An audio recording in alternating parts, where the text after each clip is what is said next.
Wa na'udzu billahi min syururi anfusina wa min sayyiati a'malina may yahdihillahu fala mudhillalah wa may yudlil fala hadiyalah.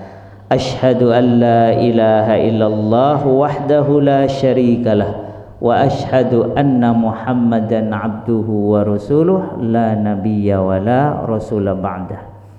Alhamdulillah, bapak-bapak, ibu-ibu, jamaah yang dirahmati oleh Allah, ing dalu punika kita saged nglajengaken amal saleh kita sedanten nggih menika thalabul ilmi fi sabilillah. Kita niataken nggih mugi-mugi majelis ini bagian dari majelis kita untuk senantiasa berikhtiar berbekal meraih ridha Allah Ta'ala dalam mendidik anak-anak dan keturunan kita semua.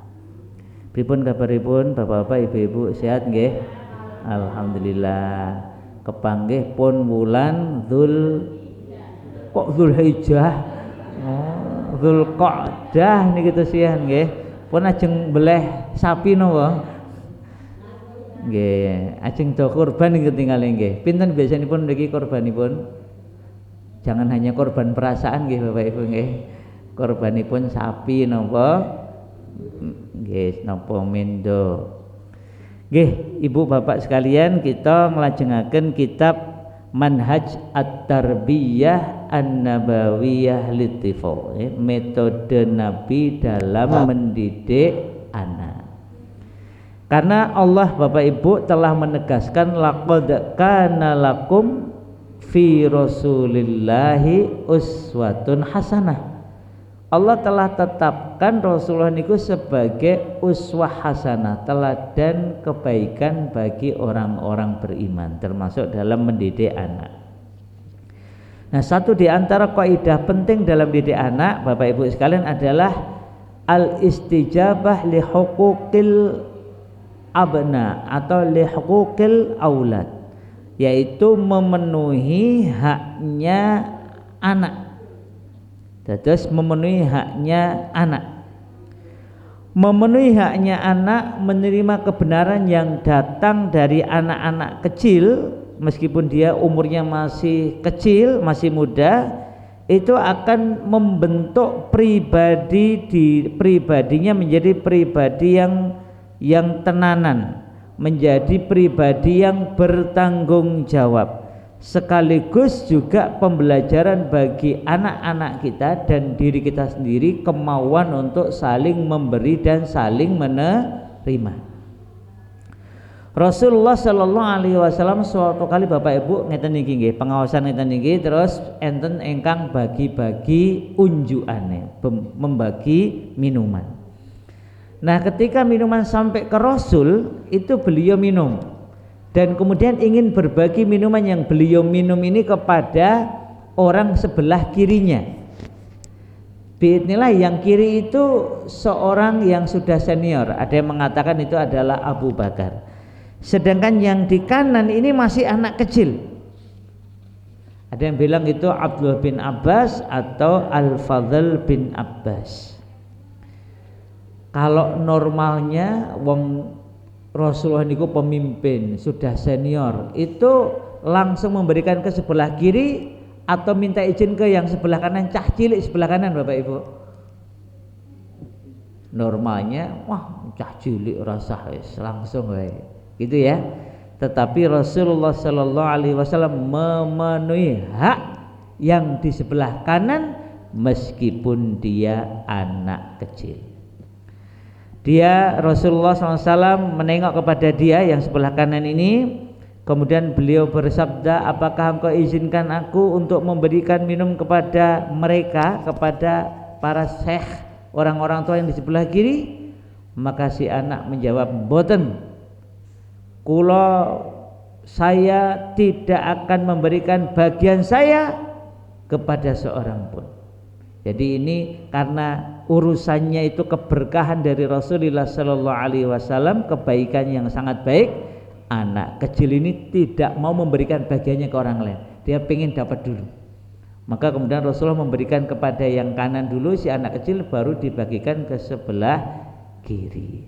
Nah ini ada keterangan anak itu adalah Al-Fadl bin Abbas, saudaranya Abdullah bin Abbas. Ada juga yang mengatakan itu Ibnu Abbas. Jadi kalau dalam riwayat ini disebutkan itu adalah Al-Fadl, saudara Abdullah, putra Abbas bin Abdul Muttalib. Anak kecil Bapak Ibu, tetapi tetap dipenuhi haknya karena berada di sebelah kanan. Begitu pula Rasulullah Sallallahu Alaihi Wasallam itu memberi kesempatan seorang anak yang ingin berjihad di jalan Allah, maka tanding dulu, ya sudah kamu tanding, kalau menang kamu boleh berangkat. Dan ternyata si anak kecil itu menang dengan yang lebih tua yang sudah diizinkan berangkat. Loh kalau dia saja bisa saya kalahkan, ya saya harusnya berangkat. Akhirnya si anak ini juga berangkat berjihad. Nah, jadi mau berjihad melawan musuh itu anak-anak kecil zaman Rasul rebutan. Kalau anak-anak zaman sekarang, ya insya Allah. Ya itu berarti didikan kita yang belum berhasil ya Pak ya. Kemudian di dalam riwayat yang lain disebutkan Rasulullah Shallallahu Alaihi Wasallam didatangi oleh Abdullah bin Mas'ud. Kemudian Abdullah bin Mas'ud itu masih muda waktu itu, lalu berkata, "Ya Rasulullah, ajarkanlah kepadaku kalimat-kalimat yang jawami' nawafi', kalimat-kalimat yang mengumpulkan banyak hal dan bermanfaat." Kemudian beliau bersabda, "U'budillah wa la tusyriku bihi syai'an wajil ma'al Qur'an haitsu zal." Beribadahlah kepada Allah, sembahlah Allah, dan jangan kau sekutukan Dia dengan sesuatu pun, lalu selalu berpegang teguhlah dengan Al-Qur'an dalam kondisi apapun. Kita nanti tahu nggih, Ibnu Mas'ud menjadi orang yang bukan hanya hafal Quran 30 juz, tapi juga memahami isinya. Terimalah kebenaran dari siapapun yang membawanya, baik masih anak-anak maupun sudah dewasa, shaghiran au kabiron. Jadi kalau kebenaran Bapak Ibu, meskipun datangnya dari anak kecil, wajib kita terima, meskipun dari anak kecil. Ada teman saya cerita, itu waktu kan ini teman saya ini ngajar TPA, kalau sekarang tugasnya di Jakarta. Waktu ngajar TPA di Bantul itu kemudian tidak, kan dia ngajarkan kalau makan usahakan duduk. Suatu kali karena tergesa-gesa, teman saya ini makan sambil jalan berdiri jalan. Ketahuan santrinya, "Tat," Bang Lian, "Tat, kok makannya sambil jalan? Katanya kalau makan sambil duduk." Nah, teman saya ini cerita sambil ketak kepada saya. Jadi alhamdulillah, akhirnya teman saya ini dia malah merasa bersyukur, berarti ajaran di TPA didengarkan, bahkan gurunya salah, santrinya mau mengingatkan. Jadi ini orang luar biasa ini memang, alhamdulillah. Jadi Bapak Ibu sekalian, meskipun datangnya dari si kecil, entah TK, entah PAUD, entah SD di bawah kita, kalau itu kebenaran kata Rasul, ambil. Wa in kana habiban qoriban. Maaf.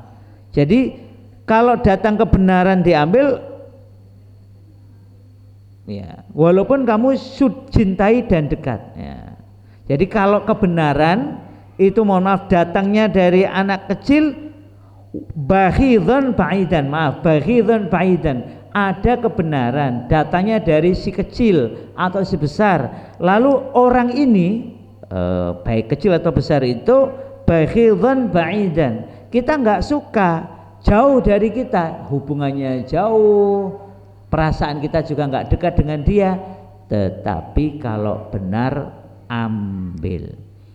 Begitu pula wardudil batil mimman ja'a bi saghiran aw kabiran wa in kana habiban qariban.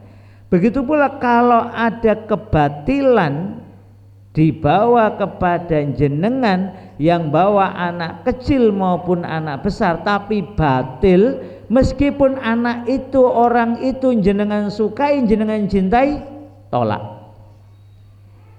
Jadi kalau kebenaran kecil maupun besar yang bawa, meskipun orangnya jauh, nggak kita sukai, kita benci bahkan, tapi itu benar, terima. Tapi kalau keburukan, kebatilan, kemaksiatan datangnya mau dari anak kecil yang kita sukai, anak kita sendiri mungkin, atau siapapun yang kita hormati, tapi batil, itu kata Rasul tolak. Inilah nasihat Rasulullah Sallallahu Alaihi Wasallam kepada Abdullah bin Mas'ud. Jadi Bapak Ibu, anak kecil membawa kebenaran meskipun tidak kita, bukan anak kita, gak kita kenal, tapi harus diterima karena kebenaran. Ada pepatah mengatakan unzur ma qala wala tanzur man qal. Perhatikan apa yang disampaikan, jangan sibuk berdebat tentang siapa yang menyampaikan, asalkan itu kebenaran. Kemudian satu di antara haknya anak kecil yang harus kita penuhi adalah kalau dia mampu menjadi imam dan pemimpin, maka dia boleh menjadi imam dan pemimpin. Jadi ini Ramadan kemarin ya, viral. Ada anak SD, saya lupa, kalau nggak kelas 3, kelas 4, itu bacaannya bagus, Qurannya bagus. Akhirnya jadi imam taraweh. Karena bacanya lebih bagus daripada, mohon maaf, daripada jamaah kasepuan. Akhirnya dia jadi imam, masih kecil. Selesai jadi imam taraweh, datang anak-anak seumuran dia njaluk tanda tangan, bingung dia, ojo ini. Jadi karena sepantaran sama dia, bingung dia. Ya alhamdulillah bingungnya yang baik itu ya. Jadi bingung genuine ya, bingung karena waduh masa nanda tangani bukune koncone kira-kira gitu. Masya Allah. Jadi itu hak dia, wong dia memang mampu, dia punya ilmu, silahkan. Suatu kali suatu kali Abu Salamah bertemu dengan Sa'id bin Jubair. Sa'id bin Jubair berkata kepada Abu Salamah, bacakan suatu hadis, kami akan mengikutimu. Kemudian Abu Salamah berkata, Rasulullah Sallallahu Alaihi Wasallam bersabda, idza kana thalathatun fi safarin fal ya ummahum aqra'uhum wa in kana asgharahum. Nah, ada kalimat wa in kana asgharahum. Kalau ada 3 orang melakukan safar bersama, bepergian bersama, hendaklah yang menjadi imam bagi sholat mereka adalah yang paling pandai membaca Al-Quran, walaupun dia orang yang paling muda di antara ketiganya. Jadi anjurannya kalau safar lalu harus dipilih siapa yang jadi imam, itu yang paling bagus bacaannya. Meskipun nanti ada keterangan yang paling bagus itu apa maksudnya, yaitu yang paling memahami hukum sholat dan isi Al-Quran. Jadi bukan hanya pandai membaca, tetapi yang paling paham isinya. Meskipun ada juga yang berpendapat yang paling banyak hafalannya. Jadi meskipun yang paling muda, apabila dia menjadi pemimpin, maka apabila dia menjadi imam, maka dia menjadi pemimpin. Jadi anak paling kecil, bacaannya, pemahamannya paling bagus, dia yang dijadikan imam. Nah, imam ini juga bermakna pemimpin di kaumnya. Jadi Bapak Ibu sekalian, sampai-sampai boleh Rasul mengizinkan ini umpamanya ketua kampung itu masih kecil, asal ilmunya memadai. Sampai boleh, karena ada satu riwayat Rasul itu memilih pemimpin yang paling banyak hafal Quran dan paling paham isi Quran, padahal itu termasuk yang paling muda, tapi boleh. Kemudian Rasulullah Shallallahu Alaihi Wasallam menanamkan pemberian hak kepada anak kecil ini juga kepada para sahabatnya, sampai-sampai sahabatnya juga melakukannya. Suatu kali Bapak Ibu, itu Umar bin Khattab itu sedang sibuk ya, beliau sudah jadi Amirul Mukminin. Ini kan kita tahu ya, Umar itu kan badannya besar, suaranya menggelegar, teguh dengan hukum-hukum Islam. Nah, ketika sedang asik sibuk mengurusi urusan umat, itu datang seseorang yaitu Abu Musa al-Asy'ari untuk berkunjung.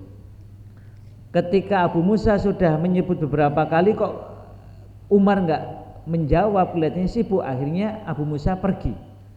Lalu setelah selesai dengan urusannya itu Umar bertanya kepada ajudannya, tadi kayaknya aku mendengar suaranya Abu Musa, coba kamu cek.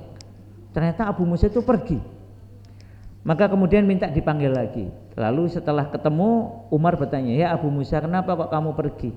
Maka kata Abu Musa al-Asy'ari, demikianlah kami diperintahkan. Maksudnya setelah mengucapkan salam sekitar 3 kali enggak direspon, ya sudah pergi. Apa kata Umar? Kamu harus membawa bukti, membawa dalil atas hal ini, yaitu kamu kalau 3 kali atau sekian kali mengucap salam, kalau enggak dijawab pergi, atau aku akan menghukummu. Oh, jadi gitu. Umar itu, oh kamu kalau bilang kayak gitu harus ada dalilnya, kalau nggak ada tak hukum kamu. Kayak Umar ya. Nah, kemudian akhirnya Abu Musa harus membawa bukti. Dia mencari saksi dia. Kembali ke kaumnya, ke Ansor, ternyata tidak ada yang bersaksi untuk Abu Musa kecuali seorang anak kecil masih muda namanya Abu Sa'id Al-Khudri. Ini panggilannya, kunyahnya Abu Sa'id Al-Khudri. Ternyata kesaksian anak kecil bernama Abu Sa'id Al-Khudri diterima oleh Umar bin Khattab. Karena ini pengajaran dari Rasul, meskipun anak kecil, kalau dia membawa kebenaran tetap harus diterima. Ini tidak hanya dilakukan oleh para sahabat, tetapi juga dilakukan oleh para orang-orang soleh setelahnya, tabi'in maupun tabi'ut tabi'in. Contoh tabi'in yang terkenal sangat mendengarkan nasihat anak kecil adalah Imam Abu Hanifah. Imam Abu Hanifah itu Bapak Ibu sangat pandai berdebat. Jadi kalau mau ngeles itu gampang. Sampai-sampai Imam Malik mengatakan, kalau Abu Hanifah bilang tiang ini terbuat dari emas, niscaya orang-orang percaya. Itu saking pinternya cara berdebatnya Imam Abu Hanifah. Tetapi Bapak Ibu, suatu kali Imam Abu Hanifah itu lewat di suatu jalan, kemudian melihat seorang anak kecil sedang bermain dengan lumpur di jalan itu. Lalu karena khawatir jatuh, maka Imam Abu Hanifah mengatakan, wahai nak, hati-hatilah, jangan sampai kamu terjatuh ke dalam lumpur. Kan biasanya lumpur kan licin ya, lumpur nanti kan jadi kotor. Apa kata si anak kecil? Berhati-hatilah Anda wahai imam dari terjatuh dalam memberi fatwa, karena terjatuhnya seorang ulama adalah jatuhnya seluruh dunia. Itu cuma ngomong biasa aja. Jadi kira-kira diingatkan malah bales gitu ya. Ya, kalau bahasa lain tuh bilang begini, ya saya jatuh nggak apa-apa. Jenengan kalau jatuh dalam fatwa, salah fatwa, itu yang kena seluruh umat. Maka semenjak itu Bapak Ibu, Abu Hanifah tidak mau lagi memberi fatwa kecuali setelah berdiskusi, bermusyawarah dengan sahabat-sahabatnya, murid-muridnya selama sebulan penuh. Itu luar biasanya. Jadi tidak mau mengambil keputusan sebelum musyawarah dengan murid-muridnya, dengan santri-santrinya, dengan sahabatnya. Salah satu yang paling terkenal nanti adalah Abu Yusuf dan Hasan Asy-Syaibani. Ini dua di antara murid paling moncernya Imam Abu Hanifah. Dalam riwayat yang lain itu Abu Hanifah itu tidak sengaja menginjak kaki anak kecil. Lalu anak ini bilang, ya Syekh, tidakkah engkau takut hukuman qisas di hari kiamat kelak? Jadi nggak sengaja diinjak itu terus balasnya itu akhirat. Mbah, jenengan mboten wedi napa nek dikisah sekali Gusti Allah gara-gara nginjak saya di akhirat besok. Kalau Bapak Ibu begitu kan gimana sama anak kecil? Cah cilik gaya gitu. Ini Imam Abu Hanifah enggak, langsung pingsan. Jadi begitu diingatkan kisah di akhirat, itu Imam Abu Hanifah yang Masya Allah itu orang paling dihormati di kota itu langsung pingsan. Sampai seorang sahabatnya, santrinya itu ngipas-ngipasi sampai bangun. Kemudian sahabatnya ini bilang, wahai Abu Hanifah, betapa dahsyatnya perkataan anak kecil itu menghunjam di hati. Kemudian Abu Hanifah mengatakan, aku khawatir dia sedang mentalkinku. Tahu maksudnya nggih? Khawatir kalau itu doa biar segera mati gitu kan. Kan ngomong ke akhirat. Ya Allah. Gitu Bapak Ibu nggih. Bagaimana para sahabat, para ulama mengikuti teladan Rasulullah sallallahu alaihi wasallam dalam memperhatikan hak-haknya anak kecil, termasuk ketika mereka memberi nasihat. Ketika mereka menyampaikan kebenaran, itu diterima dengan sungguh-sungguh. Kemudian ada riwayat yang lain. Ini ada seorang ulama namanya Ibnu Dhafar Al-Makki. Jadi Ibnu Dhafar Al-Makki ini menceritakan ada anak kecil namanya As-Sirri bin Mikhlas As-Saqati membacakan ayat-ayat Al-Quran kepada gurunya, yaitu beberapa ayat dari surat Maryam. A'udzubillahi minasyaitonirrajim. Bismillahirrahmanirrahim. Wa nasuqul mujrimina ila jahannama wirda la yamlikuna syafa'ata illa man ittakhadha 'inda ar-rahmani 'ahda. Jadi ada wirda, ada ahda. Lalu As-Sirri, santri kecil ini tanya kepada gurunya, ya Ustadz, ma makna wirda? Artosipun wirda niku napa? Di dalam ayat ini kan ada kalimat ila jahannama wirda, digiring ke neraka dalam kondisi wirda. Artinya wirda apa? Kata gurunya, la a'rif, aku tidak tahu. Setelah itu membaca ayat berikutnya tadi yang ada ahda tadi, tanya lagi, lah ya Ustadz, lah kalau artinya ahda apa? Ustadznya bilang tidak tahu. Nek jenengan atas mboten? Wirda artinya napa? Ahda artinya napa?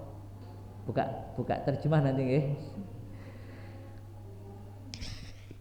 Punten iki.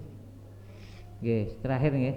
Lalu anak sini bilang, kalau jenengan tidak tahu kenapa jenengan menipu masyarakat? Maksudnya menipu masyarakat. Loh kok jenengan belum tahu arti-arti ini, kenapa ngajarkan ini di tengah masyarakat? Wah, ini bahaya nih. Ternyata ditegur sama si santrinya. Maka kemudian malah dipukul. Santrinya itu dipukul. Kowe iki cah cilik ngerti apa? Begitu dipukul, balas lagi pakai ucapan, ya Ustadz, jenengan tuh wis bodoh kok zalim, sudah bodoh, nggak ngerti, ditanya nggak tahu, nggak mau belajar lagi, kok kemudian zalim. Akhirnya ustadznya itu kemudian menyesal, meminta maaf, lalu kembali belajar. Nah ini pentingnya Bapak Ibu, terus menerus belajar.